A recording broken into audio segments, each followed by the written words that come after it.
الاتحاد 26 نقطة بفارق نقطة عن الاتفاق، بينما نجران يعني متواجد في المركز الثاني. إذا فهد محسن يأتي بالهدف الأول، والتي تعتبر تقريبا رابع أكبر منطقة في المملكة العربية السعودية.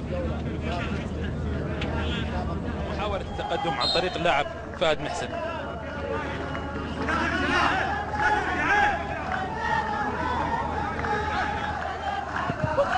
كرة هنا أمامنا ومحاولة الثاني يأتي لنجران.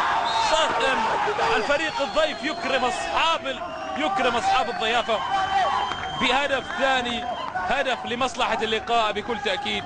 ثاني الأهداف تأتي من جانب نجران، هدف ثاني وفرحة رغم أقلية الجماهير الحاضرة، ولكن فرحة حاضرة لجماهير هذا الفريق. سيكر ممتاز عن طريق اللاعب نواف حمدان واللاعب متعب سعد.